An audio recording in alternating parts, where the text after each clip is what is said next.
Welcome to the Banfield Report of the 8th of July 2011. My name is Max Banfield. I'm the author of a book and a website called The Posture Theory. Today will be part 2 of my talk on the causes of postural problems and spinal deformity. My talk is directed towards parents and teachers with a view to providing information on the causes and methods of preventing these problems in children and students.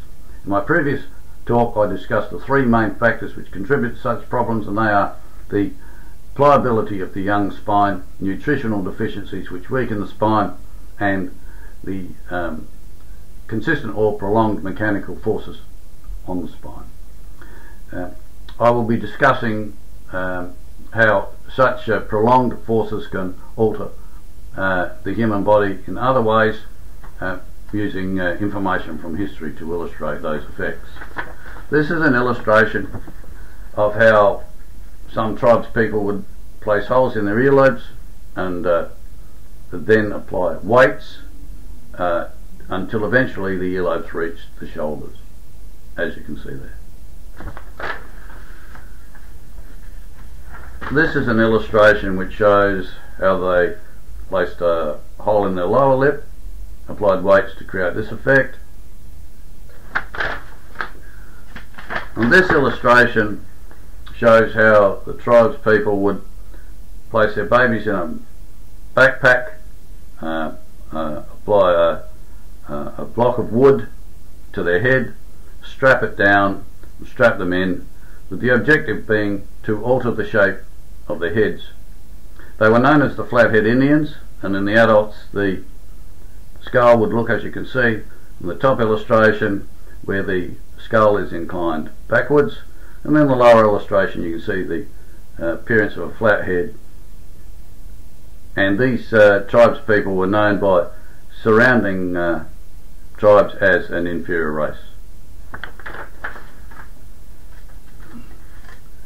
There are also people from Burma who had the practice of placing metal rings around their necks, gradually increasing the number to extend the length of their necks. It was regarded as an attractive feature.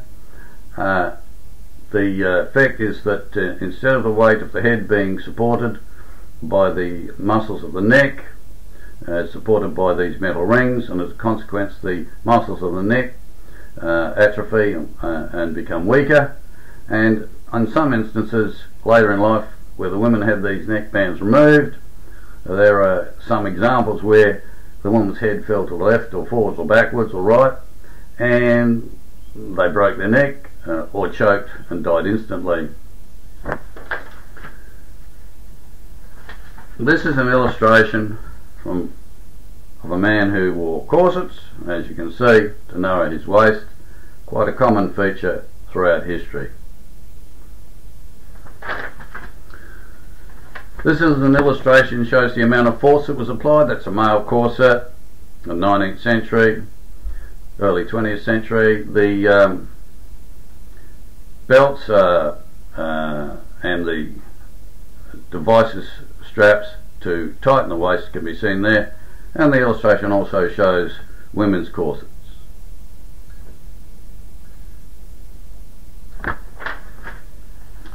This is an illustration that shows the various ways in which women tried to alter the shape of their bodies with corsets. This illustration shows a man placing his hands around a woman's waist. To give you an example, an indication of what that effect is, a normal waistline might be like this. A man's handsband is like that. That's how much they compress their waist, and there were quite a few women who had waists that were that narrow.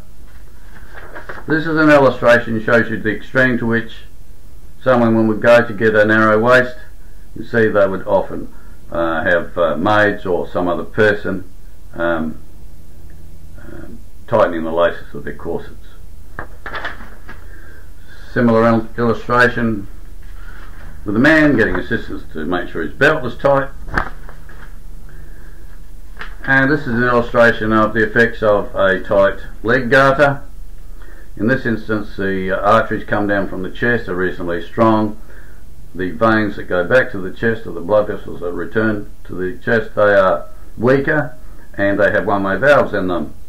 And when you impede the blood flow with pressure like that, then the veins tend to dilate, and that can damage the valves, and it causes varicose veins.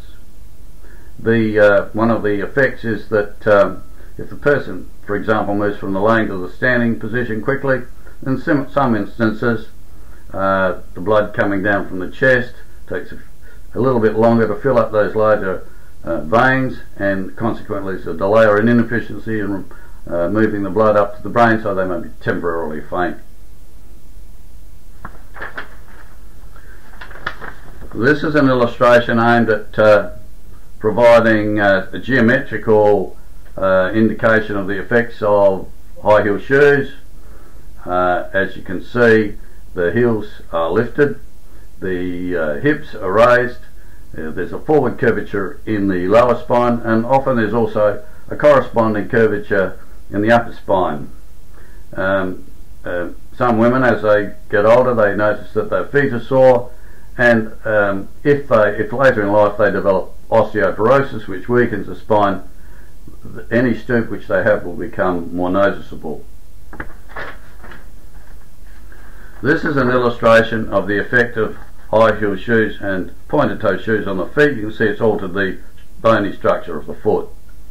And the lower diagram shows one example is the Chinese slipper. When these individuals were young children, their feet were bound, and they were kept small. It was regarded as attractive to have small feet, and as you can see, the foot has wrapped itself around and gone under and come out the other side. As you can see, the toes there coming out the base of the foot on the side. This illustration shows another effect of pointed toe shoes. I'll end my talk there. The purpose, as I mentioned, was to show how the application of consistent or prolonged mechanical force to the body can actually alter its shape, and this applies to the spine. And I'll be discussing other examples of it in relation to the spine later. These ideas involve my interest in the subject of posture and health and the history.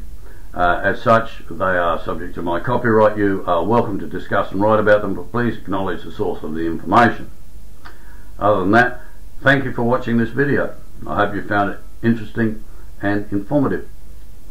And my name is Max Banfield. I'm the author of The Posture Theory, and this has been the Banfield Report of the 8th of July 2011.